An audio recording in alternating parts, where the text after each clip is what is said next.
Hey, hi everybody. It's Gretchen here, and Gretchen here with a premiere for you tonight because I am off watching grandkids and I wanted to bring you a story just because it's time for a story. And this one, yes, I called this one What the Fluff because it's a hilarious book. It's so cute. It's so funny.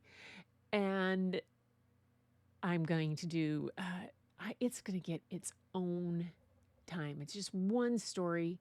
And then I'll probably record another one for another story that I have. Or maybe I'll put both of them together. Who knows what I'm going to do, how well my throat holds out. But we're getting ready for story time. So I hope you enjoy this one. I really like it. It is by Beth. Let me try that again. It's by Bess Kalb. She's an Emmy nominated comedy writer and best selling author of Nobody Will Tell You This But Me, a New York Times book review editor's choice. She wrote for 8 years for Jimmy Kimmel Live and has written for the Emmy Awards, the Academy Awards, and the 2020 Democratic National Convention. She's head writer and executive producer of the Writers Guild Award, nominated yearly Departed, an Amazon comedy special, and is adapting Nobody Will Tell You This But Me into a feature film. Well, very cool. And Erin Cron, the illustrator, wow, is a children's book illustrator, woodcutter, and printmaker. She loves the process of carving her characters into wood and seeing how their quirky and whimsical identities come to life through the ink in the prints. You can often find her doodling while drinking milky coffee and wearing cozy socks. She's illustrated several picture books, and oh my gosh, the illustrations in this book. She did them using the artist created hand carved woodcuts of the characters, printed them, and scanned the prints into a computer. They were colored using scanned textures and paint in Photoshop. And the characters were combined with acrylic gouache and woodcut painted backgrounds to compose the scenes throughout the book. I tell you, just that process alone has me a wee bit gobsmacked. Just a bit.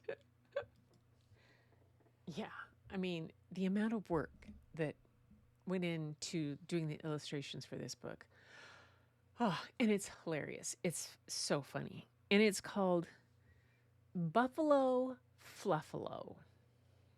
Yeah, Buffalo Fluffalo. And there's a sequel coming out this fall in September called Buffalo Fluffalo and Puffalo, which I'm going to have to get. But for right now, we have Buffalo Fluffalo by Bess Kalb. There we go. Look at that. Look at that cover. So cute.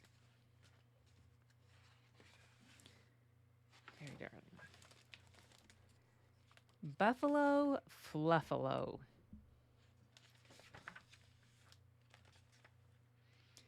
There once was a Buffalo Fluffalo,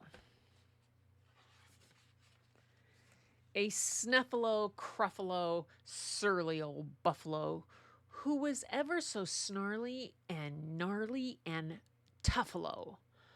I'm the Buffalo Fluffalo, I heave and I huffalo. Leave me alone because I've had enough-alo.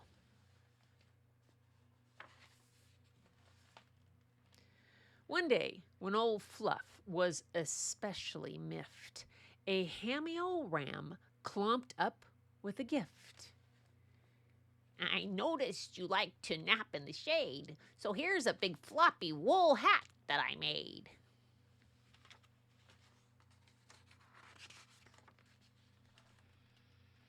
Ram, he mooed in a manner so tough-lo, you must go away.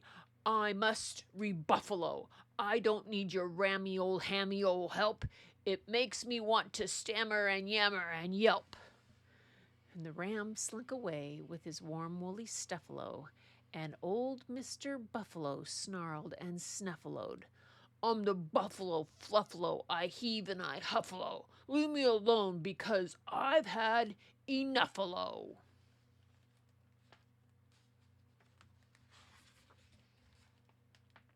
A prairie dog passed by mean Mr. Poofily. Excuse me, sir, I don't mean to sound goofily, but would you like to join me for flippin' in funnels and romp and race in my tubular tunnels?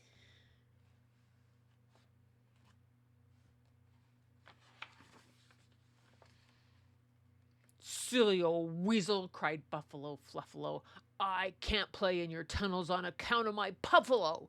Leave me in peace, go back to your burrow. Let me stomp around while I frown and I furrow.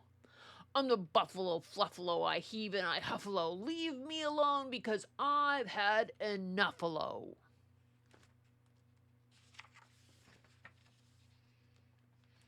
Then a squawky old crow perched on Fluffalo's horn, and Fluff looked at him with sneer and scorn. Hi there, old pal, said the crow with a smile. Want to chitter and chat and catch up for a while? No way, Fluffalo huffaloed, his fur standing on end. I'm far too huffy to have time for friends. That's too bad, squawked the mangy old crow, 'cause you seem like a guy I'd like to know.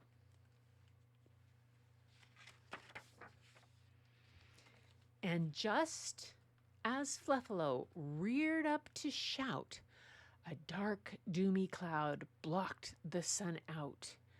With a rumble and grumble and a bangy loud blark, the whole prairie and mountain were covered in dark.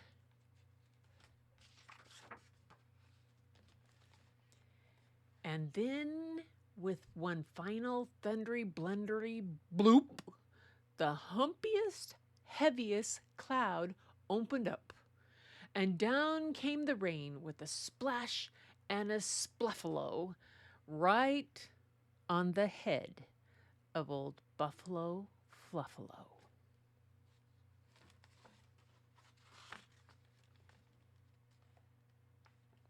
Squawk, said the crow with a grin on his beak. Right, Buffalo Fluffalo's just a pipsqueak. Then Ram and Prairie Dog gathered to see, and indeed, Mr. Fluff was so very wee. Look, said the Ram, it's old Mr. Fluff, so little and biddle, all wet in the buff. Everyone gawked, from the mice to the snakes, even the scaly old fish in the lakes. Fluff shouted out, Don't look at me! I'm not little, I'm tough as could be. He shimmied and shook to repuff his fluff, then he snarled and gnarled and stomped with a huff. I'm the Buffalo Fluffalo, I heave and I huffalo. Leave me alone because I've had... Stop, said the Ram. You don't have to act tough. We like you just fine, without all your puff. He's right, said the Prairie Dog, a smile in her eyes. You're great, how you are, no matter your size.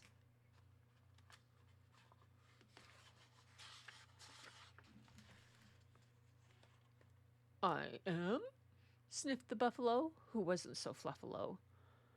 I'm sorry for being so grumbly and toughalo.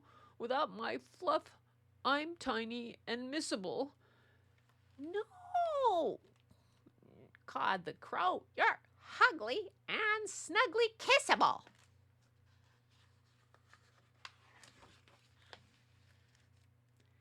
And all the creatures, from the bats to the bugs, covered old Fluff with kisses and hugs. And that's how the story of Fluffalo ends, with a happy old buffalo snuggling his friends. Look at just a cute, cute story, but the artwork in this. Oh my gosh. These characters were carved wood pieces. Wood carving for them. And then print. Oh my gosh. They're just so. I love this. All the little characters here and the wood carving for the water. And the ram, his horns. Oh, there's a bat. Look at the clouds. The wood carving for this one. Oh my gosh, look at that.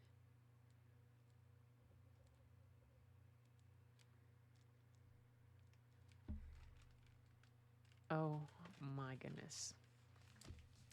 Buffalo Fluffalo, Bess Kalb, and Aaron Crane. I tell you, this one is going right up there. I think I want to pre-order the sequel to it, and I want to get this one for my granddaughter's birthday this week, coming next weekend. I think she would actually. She's going to be 4, and this would be a perfect book for her. That is Buffalo Fluffalo by Bess Kalb. I hope you guys enjoyed that. Oh my goodness, I thought it was great. Now, do I want to do another story or not? You know me. Sometimes I do, sometimes I don't. That one was short. I'm not used to doing such short stories. So maybe we have to do this one too. Then I can get them back to the library. That's my excuse. The next book is one of our favorite characters. And this one is Splat the Cat. You know, good old Splat. And this is Splat the Cat and the Late Library Book, based on the creation of Rob Scotton. Oh, you know, what do you do when your library book is late? Oh my goodness. Well, Splat has a dilemma on this one, and I think we're going to hear about it. Let's go. There we go. Splat the Cat and the Late Library Book.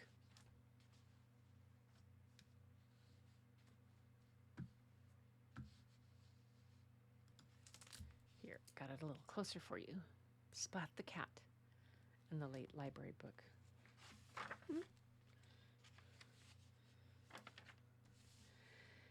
Now, Splat's mom noticed that Splat had a lot of books and toys and clothes that he didn't use anymore. Time to go through your closet, she said. We're going to donate the things you don't need anymore to kids who do. Splat thought that was a great idea, but his closet was so stuffed he was scared to open the door, because every time he did, splat! Splat went through his things and put them into piles. Donate, trash, keep. Look, Seymour, remember this? Splat asked. I think that shirt is too small, said Seymour. Oh no, what's this? A library book? And it's way, way overdue, said Splat. How's it going up there? Asked Splat's dad. Great job, Splat, he said, seeing all the piles. They decided to take the clothes to the local shelter, and the toys would go to the children's hospital, and the books could go to the downtown library. Not the library, Splat shouted. Why not? They're having a book drive today to get more books. People don't always return the ones they checked out. What am I going to do? Worried Splat. His tail wiggled wildly. The late fine will be ginormous. What will they do to me? Will they send me to jail? Will they make me walk the plank? Hey, maybe I have enough money to pay the fine, Splat told Seymour, and Splat grabbed his piggy bank and shook it hard. He only had 25 cents. Oh. Time to go, Splat's mom yelled. Get your stuff together. And the family went to the shelter first. And Splat tried to help his parents carry in the boxes of donations. Unfortunately, he might have tried a little too hard. Next they went to the children's hospital, and the kids there loved getting all those new toys.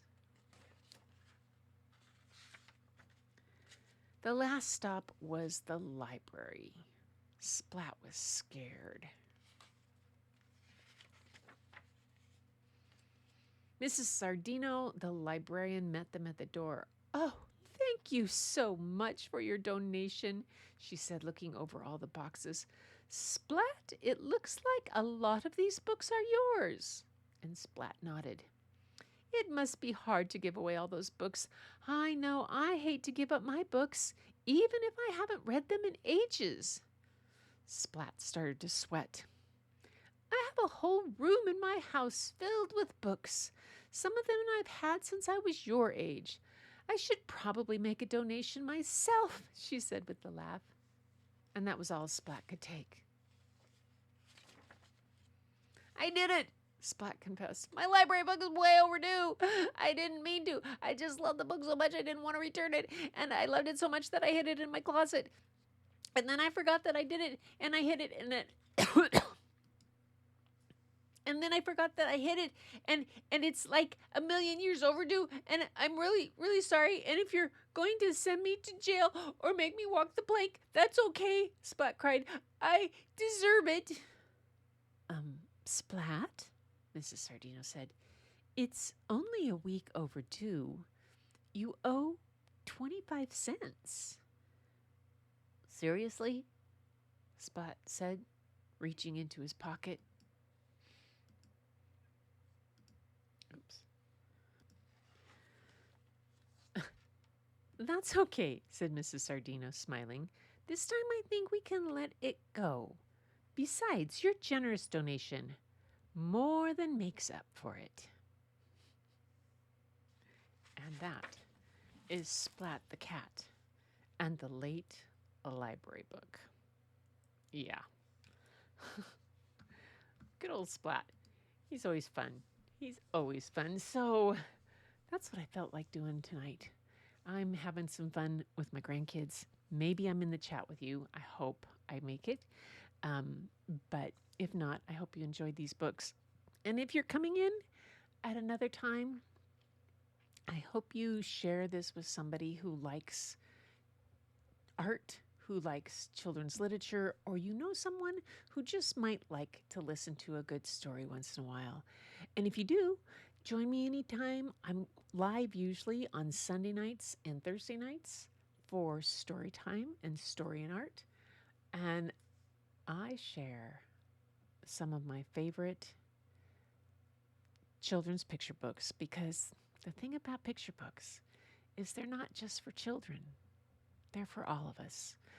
There's lessons in them, and there's love in them, and there's beautiful art in them, and there's things that are just things sometimes we need to be reminded of. And they're just so much fun to see and to read. And it all happens in about 32 pages, which is kind of nice. So thanks for joining me tonight for Story and Art, for Buffalo Fluffalo and Splat the Cat and the Late Library Book. And I will be back again on Sunday with more story time. Hopefully I'll be live. If not, I'll have another premiere for you. Until next time, everybody, keep looking for the beauty hidden in plain sight. It's all around you, but the first place you'll find it is when you go look in your own mirror. And I'll see you next time.